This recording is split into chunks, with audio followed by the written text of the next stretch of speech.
I want.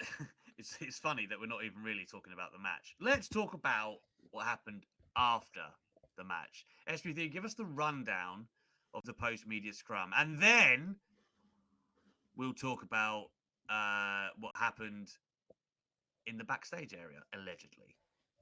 Yes, so basically CM Punk opened the post media scrum and he was not in a good mood. I believe Nick Hausman was the first person to have or was supposed to have a question, but Punk just took his presence, being someone that he's known from Chicago, and he started asking him, "Are you friends with Scott Colton?" And he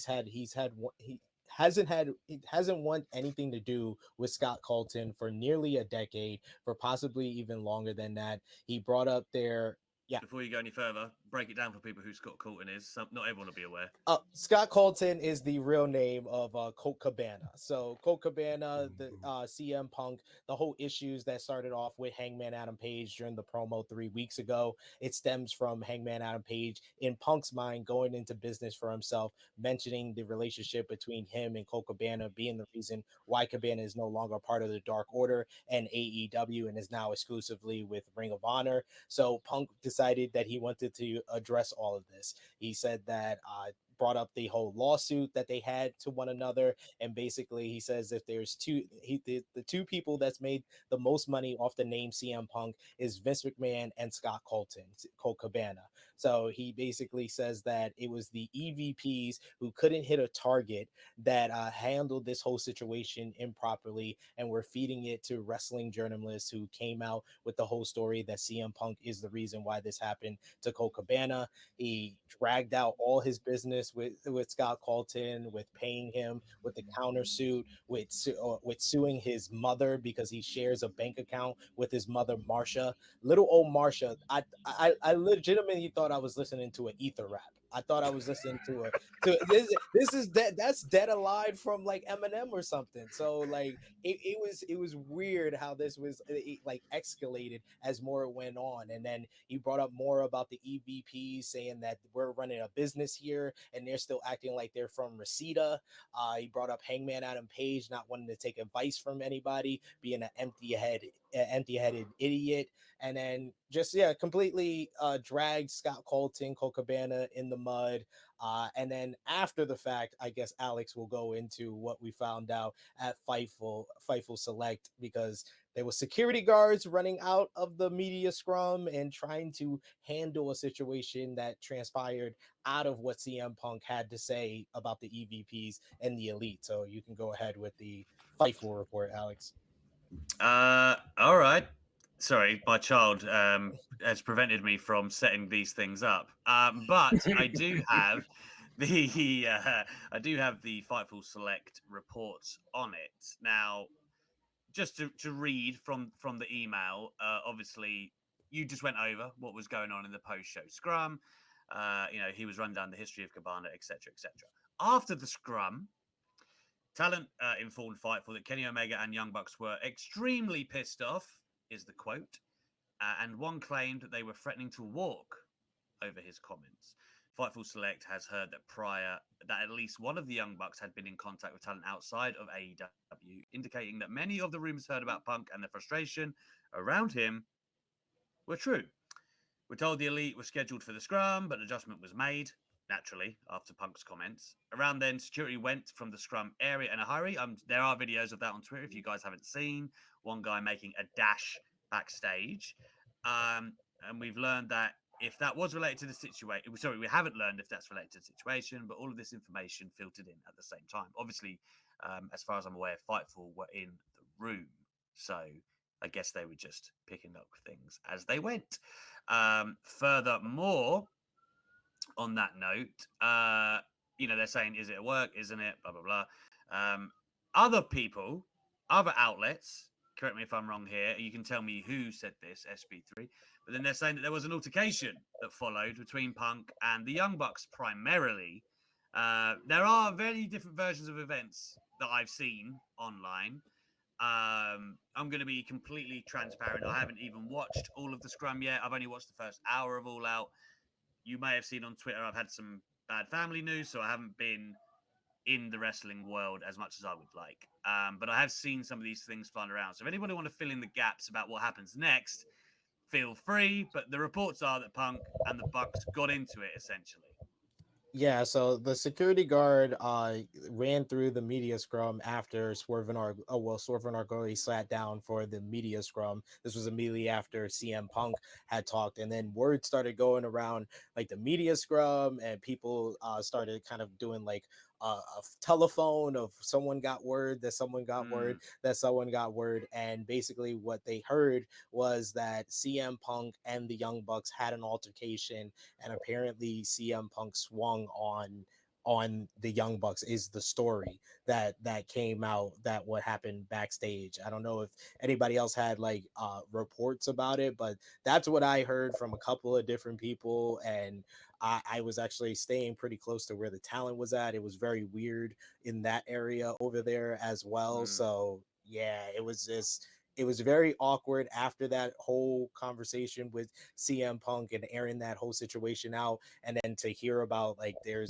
they basically usually after a AEW pay-per-view, what I've seen is that it's kind of like a celebration and they're all happy, successful show. Wasn't that vibe yesterday. It was very much like this has shifted everything and the vibe is just totally off, and now you have your top star in a real life beef. I won't even say a feud, a rivalry, a real life beef with the EVPs of the company. Kenny, where do we go from here, man? Seriously, where do we go? And let's also comment on Tony Khan, where he sits in all this, because there's been several clips of like his face when some of the things Punk says, particularly the EVPs. Like he wasn't clued into it all. Clearly, like a lot of this, he was quite shocked that Punk would say out loud. It would seem a lot of it. Again, I've only seen the clips and a lot of the internet kind of reaction to it, but it seemed like chaos. Yeah, I mean, there's some people are saying, "Is it a work?" It's not a work. It's just like it's not a work at all. I actually felt really sorry for Tony Khan in the press conference, which I mean, but it's kind of he needs to take responsibility here for this. Like he has let this get to this point, and like I like Tony Khan. I've had nothing but good interactions with him, but like you can't on one hand be like Booker of the Year, mate. How's it going? And then in the other one have all this happen. And I mean, when you watch Punk, I feel like something has happened. And it's funny. And now this is easy for me to say, right? But I was talking to my other half, who her name is Steve Gunn to keep his anonymity, Alex. But I was talking to him about your press conference thing, and I actually said, I would love to have been at that AEW press conference. I would have been first in line to get to Punk after that. And he was, what would you have said? And I was like, I would have just asked him. I would have been like, he keeps bringing it up. He keeps bringing the EVPs up. Somebody should have just said, what's happened with you and the Young Bucks? He kept talking about it. He kept bringing it up, and everyone was trying to get him away from it. And it's like, he clearly wanted to talk about it. The problem that they're going to have is I don't think they're going to be able to coexist, all of them together, the Bucks and Omega and Punk in the same place. But Punk's your world champion. He's your biggest star. And you've got a TV deal to renew in December, potentially. And then the Bucks and Omega are like, they're who your hardcores love. They're almost like the Undertaker of AEW because that's who you associate. So, and then you've got the element where Eddie Kingston got suspended for pie-facing Sammy Guevara, and now CM Punk has been trying to punch EVPs. I will say, I don't know if I've ever heard a better burn or a better read than they couldn't manage a target. It killed me. I died dead. It was just the drama of it is kind of you have to try and enjoy some of the drama of it because it's wrestling, but it's weird. To me, something's happened that we don't know about recently. Not just Adam Page going off script in May. And you got to remember, like, and I'm not defending CM Punk here. I know people have got their sides. But if Punk's saying his problem is that Page went off script first, right? That's what he's saying is the crux of the issue. Page said on national TV, the Go Home Show for Double or Nothing, you're the champion out here, but you're not a champion for the people in the locker room. And I want to protect AEW from people like you. That is 100% a line about Cabana. That is what it's about. There's no way you can read anything else into that. So if he decided to do that and didn't speak to Punk about it, I get why Punk is pissed about it. So yeah, Punk did the receipt back, but at that point, Tony Khan should have been like, right, it's 1-1. Get in the room. Let's do an angle. Let's do something. Let's build something here. Not then Tony Khan to be saying, "Oh, it's great that they all don't get on because that makes for better TV." And it's like, and I was talking to somebody today, and they were saying, this is kind of like Punk is a bit like Shawn Michaels in 1997, but the difference is there was a Vince in 1997, and Vince would not let this shit fly at all. So to me, the fact that Tony Khan's let it get, he had a talent meet 2 weeks ago where Eddie Kingston was basically the butt of the jokes, and Eddie Kingston's not the problem. He's nowhere near the problem. So to me, but I know I'm monopolizing the time, right? But the last thing I want to say was, I don't think Tony Khan. People say, "Oh, he should have done something." It's like, what is he? He can't sit in a press conference and go, "Punk, shut up." Like, what's he gonna do? So now we're in a position where, what is he? He has to do something, and I don't know what he does. I can't think of what he's going to do to fix this.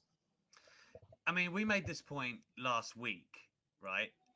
The Sammy and Eddie problem stemmed from a promo, right? Where we all laud this. Let's not script promos. Let's make it real, right? And it's better that way. And it seems the Punk and Page problems, although have deep roots elsewhere with Colt Cabana and all of that good stuff, it stems from what was said on air. Now, characterize it however you like. I'm not a massive fan of robotic scripted promos in WWE, but there has to be a happy medium because clearly in AEW right now, this is not us reading into it. This is what the talent are saying. The promos are causing great problems between people, and then for some reason it's not being addressed right after it happens. It's just it's been allowed to fester and get worse. That doesn't seem like a smart call on anyone's behalf. Adam Page, could he not have just went up to CM Punk in May and said, "Look, I've got this great line I'm thinking about, and it'd be really good because we can draw some money with it. People think it's a bit Cabana. That's not how I feel, or whatever." But then Page, and I like Page. Like, he's funny on Twitter and stuff, and he's a good wrestler. But like, I thought it was pretty disrespectful when he was saying in interviews, "I don't need help from veterans." Like, I thought that was poor from him. So I get why people think CM Punk's really frustrating, or I get that he could be a frustrating presence. But I also get why, if you're Punk, the Page thing could frustrate you. Yeah, you could see how this unfolded. SP3, are you trying to say something before I go to Seth? Yeah, no, I was just going to say that Kenny makes a good point. I want to know what's the conversation that happened before this, because there has to be a conversation in some way, because you can have the whole team meeting, but everybody said coming out of it, the one thing that wasn't brought up is CM Punk. So either the conversation happened and it didn't go well, or there was no conversation for what we got in the post-show scrum. Yeah, I wonder, like you said, the EVP's part of it, I wasn't even really aware of until last night, right? All I had understood via reports was Page and Punk, but I guess Page still really is good friends with the EVP, so maybe there's a spillover. You don't know how all that works. So how do you read the situation, man? I thought it was great, to be honest. Like, you would. No, because it's for the simple fact that for once you got a wrestler who didn't sugarcoat it. You usually get no comments or can't talk about it right now. There's other things that was mentioned in the press conference, like Malachi Black doing a bow, which I didn't see on the show, but apparently happened to the people in the arena. SP could confirm it. Did he kiss goodbye as well? Did he blow a kiss or something? He basically by the guardrail, he hugged the other members of House of Black. So everybody started like, "Oh, what's going on here?" And then he started going around to every side of the ring and was like kissing like that. And then when he got up onto the stage, he bowed to the crowd. Everybody, cheered for him, and it looked like a goodbye. Oh man. And then you also got Tony Storm saying that, yeah, Thunder Rosa says she's injured. So there's so many things going on. I prefer, because that's what people pay Fightful for, right? The $5 on Patreon, because you want to get the scoops. So we're getting the scoops in front of us for free, and people want to complain about it. I don't mind, because CM Punk's an honest person. You want CM Punk? You've got CM Punk. If CM Punk didn't answer it, people would have been mad as well. But the fact that he's airing out what he feels his grievances, I have no issue with that. The only issue I had is that Tony is in a tough predicament, which he needs to get himself out, because CM Punk set the precedent. Everyone start following. Even Swerve, You know, he was in character, but he was a bit salty when they asked him, "Hey, should you have lost the title tonight?" Some Weird idiot asked him, question. "Yeah, stupid Weird question." question. So now people are like, if CM Punk can do it, I can do it too. So Tony needs to grow some balls and lay the law down, because it's gonna be like the inmates are running the asylum and they're torching the place. So But for here, me, the question I would have asked in that press conference if I was there with Punk, because he kept bringing it up, is I would have said, where did the Young Bucks feed stuff to media to make you feel this way? Because this is all new. We knew the page thing, but when did it come out that the Bucks have passed that information on? And if they, I think like what I got from it is that he's alluding to the Bucks feeding Meltzer and Alvarez, because that's who he kept mentioning. He was like, Yeah. "Oh, right, Dave. Oh, right, Dave." And then Mm. out of nowhere, Brian Alvarez wasn't even asking a question, and he was like, "Yo, Brian Alvarez, what do you think about that?" He was like, "Oh yeah." He was like, "I saw a video of you where you were incredulous about what I had to say about Hangman Page. What about what Hangman had to say to me? What did I do wrong?" Like we called them out basically. And I think on Observer Radio, Alvarez and Meltzer were like, they weren't even gonna go to the presser. They spoke to Khan on Observer Radio, and then Meltzer at the end told him, I'll come to the presser." And then he comes to the presser, and they're the target of CM Punk.